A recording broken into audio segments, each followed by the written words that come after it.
Disney Plus, Disney Plus, we need to pay it or it'll get us.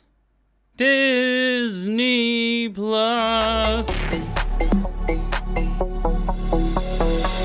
Hello interwebs and welcome to my review of Cruella, Disney's latest live-action remake, prequel, sequel, side villain thing that they've been doing, ever since Maleficent, and then the sort of like remakes of these of animated movies of years yonder. Disney has been doing this sort of live action thing of their sort of animated properties, and we have our latest one here with Cruella. And I kind of need to preface this before I give you my actual thoughts on the movie, because I kind of need to make clear how shocking my feelings on this movie are.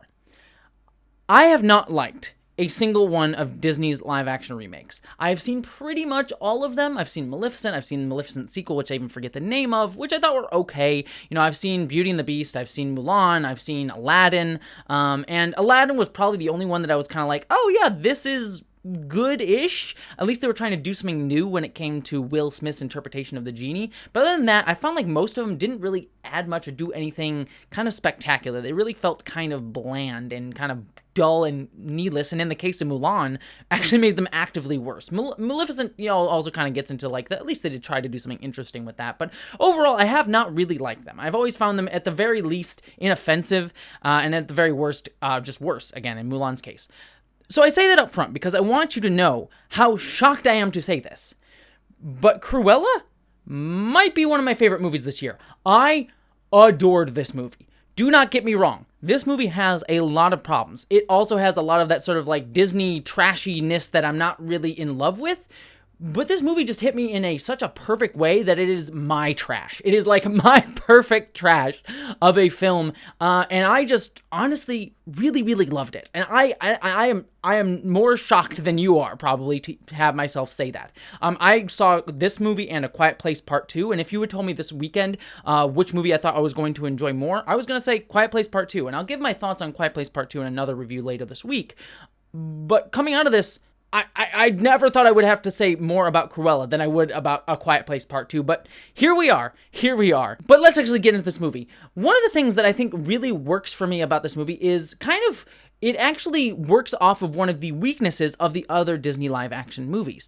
A lot of the other Disney live-action movies have always felt kind of overproduced to me, like a lot going on, especially in the visual department. Like, look at any of the Disney live-action movies, and they just have a lot happening and a lot's going on, and I never really know where to focus. I'm someone who gets kind of overstimulated easily, and while I can recognize the artistry and the amount of production that goes into these things that Disney makes, like they clearly have a lot of money that they're throwing at the screen, but I never really know where to look or what to do or what to focus on, and they just feel busy in a way.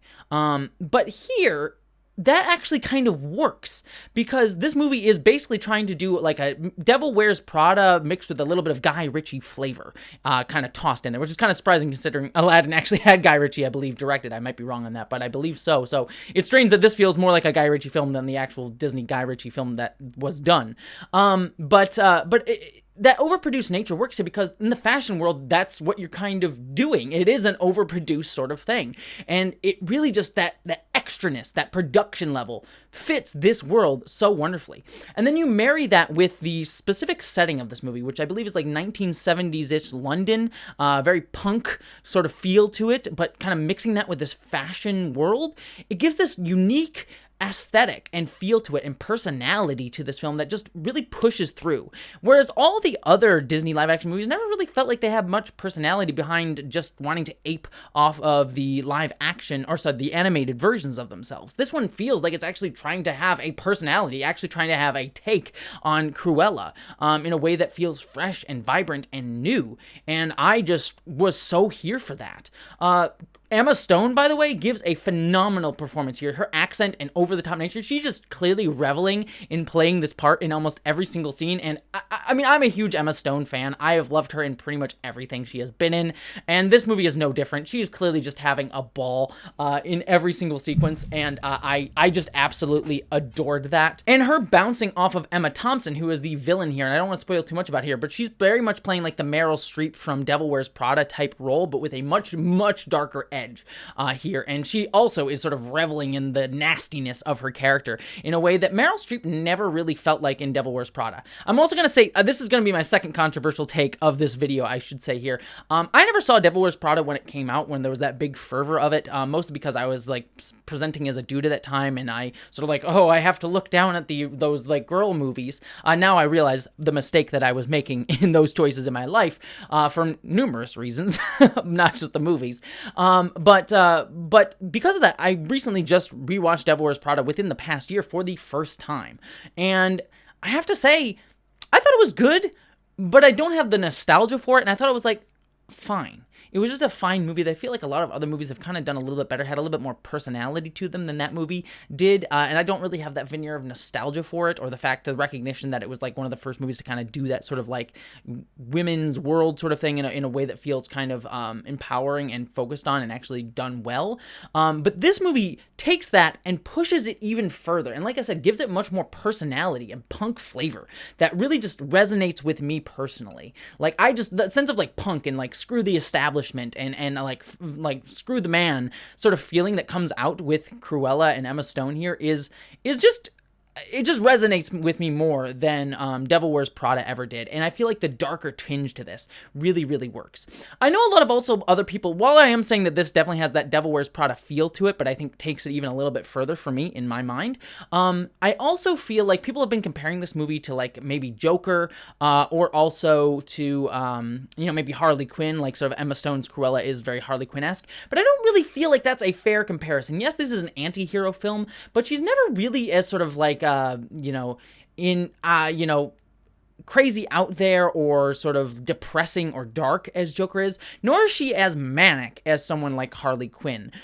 She definitely has a goal. She definitely has a thought process. She's definitely like got a master plan in mind, and I feel like that just makes Cruella feel much more interesting. Not that I don't love Joker or Harley Quinn. I love Harley Quinn, one of my favorite characters, but it makes her feel like she's her own. And that matches this because this also has kind of like a heist flavor to it. Like I said, I mentioned the Guy Ritchie sort of feel to this, and there's definitely that going on here. Probably a little bit over much, again, the overproduced nature of this. Like, there's a needle drop song every 2 seconds in this movie, but, if you just accept that for what it is, I enjoyed it. I actually had a lot of fun with it. Again, it's trash, but it is my trash that I just particularly loved. And the heist film mixed with the Devil Wears Prada feel is just kind of really cool and fun. And there's so many really great setups and scenes throughout this movie that I was constantly engaged with. And ultimately it led, because of that sort of like, I don't really know where to place this character, and I don't really have a preconceived notion of her, because again, I also don't really have much nostalgia for the 101 Dalmatians movies. I've seen them, but I've never really like loved them all that much.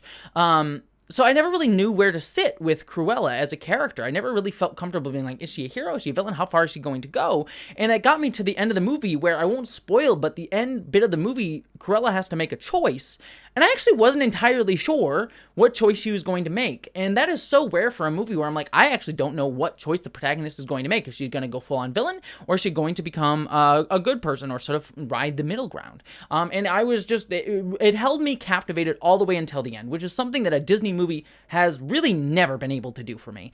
So props to them on that front. The other thing, too, is I will say one of the criticisms that people had about this movie is they kind of present the Cruella personality as kind of like this superhero power that she sort of pulls up from within her, and people have been criticizing that because, Cruella was this personality that she has as a kid, and she becomes Estella and sort of just becomes like a normal girl, and sort of she just tries to be like, she tries to live her best life, but then when she's presented with Emma Thompson's character as sort of, the antagonist, she takes on the Cruella persona, and she never really looks back. She's just like, I'm Cruella now, and I'm just going full bore into this.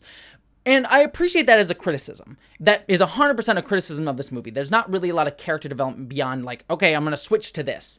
But as someone who, and I always hate to be like, well, because I'm trans or because I'm LGBTQ, but like that idea of like there was something inside of you as a kid that you were told to stamp down, and it was sort of what gave you your confidence and what gave you your artistry, because once she comes out as Cruella, she's able to make like vibrant works of fashion that are freaking phenomenal. By the way, the fashion in this movie is freaking amazing. Just the costumes alone I will kill for in this film. Also, there's a glare on the screen. Also, apologies if you were getting a glare on the lens there. The sun is sort of creeping in through my windows there, so apologies if that was a little bit of a sun glare on the lens for a second there. But anyways, as I was saying, that idea of something inside of you that you were told as a kid that was your confidence, that was where you found your confidence to create and be artistic and things like that. But having to hide it, and then at some point in your life being like, you know what, screw it, I'm just gonna bring it out to the world and find all this confidence. That read to me as kind of true as like an LGBTQ person who's like gone through of that as coming out as trans and things like that. So yes, that is a criticism. Yes, it is a knock against it in terms of probably good storytelling. But for me, again, this is my trash and it works for me. It was just truly something that resonated with me profoundly. Kind of speaking on that, there are two things that I kind of need to mention in terms of the negative side of this. One is that there is a character in this movie, Artie, who clearly is meant to sort of read as a LGBTQ character. They certainly code him that way. He's sort of presented as like gender fluid, sexuality, like sort of punk rocker, glam rocker sort of guy, person, but clearly done in a way that was like, oh, well, if Disney wants to have plausible deniability so that they can sell this movie in international markets, I think of like China, they can clearly like either say like, oh, he's not really gay, or they could even cut him out completely, because all of his scenes are very much like sort of off to the side and very easily just removable from the entirety of the movie, which is, again, that problem that we always see with Disney. I could rant about Disney as a corporation all day long, but this is just a continued problem where they keep wanting to be like, hey, we included an LGBTQ character that we can easily cut out and only show in like little hints and pieces, and really, is he gay? I don't really know. We have plausible deniability on that. Like, it's a constant thing we're seeing with Disney, and it's really frustrating that they just will not put an LGBTQ character front and center. I mean, it's a problem with a lot of corporate studios, but I'm living in a world where like I go and look at something like the Arrowverse, which has its own problems, and like other TV shows and movies and Star Trek and all this stuff, and I'm just seeing a plethora of LGBTQ representation, and it's just so frustrating to see this like plausible deniability characters where we like have our representation but not really have our representation in this movie is just very frustrating. And so I liked the character of Artie. The scenes that he's in are fun for how short they are, but it's very clear that it was meant to be like this plausible deniability thing, and it just is frustrating to see that. So that is definitely here, and I definitely don't want to shy away from that. The other thing, too, that I want to mention as sort of like not a negative for me, but for other people, and I kind of alluded to it earlier, is like this movie really makes no sense as a Cruella prequel. If I looked at the end of this movie, without spoiling too much, and then looked at the beginning of 101 Dalmatians, where Cruella de Vil starts in that movie, there isn't really a connection there. It would make no sense for the end of this movie to go naturally into 101 Dalmatians.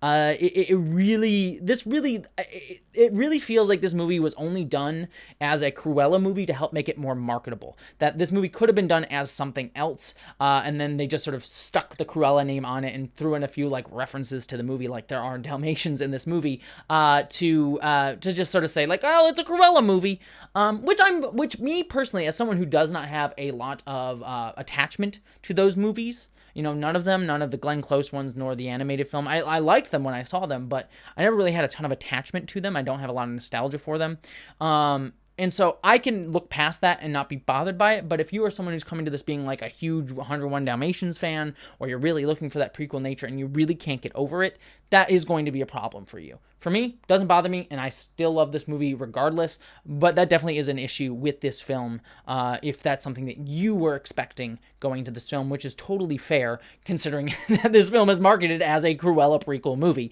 So, if that's a problem for you, that totally makes sense. Again, not for me. But yeah, that is kind of all my thoughts about this movie. I know I kind of edited on some negatives, but like I said, this movie is trash. It has all the problems that I have with Disney movies, but sometimes those problems are working in this movie's particular favor. And I think the elements of this that are work in a way that just speak to me personally, like for me personally. And again, if I put on that like sort of straight critic cap, I could recognize that this movie is probably one of the better, if not the best, live-action Disney movie, but it's not astounding.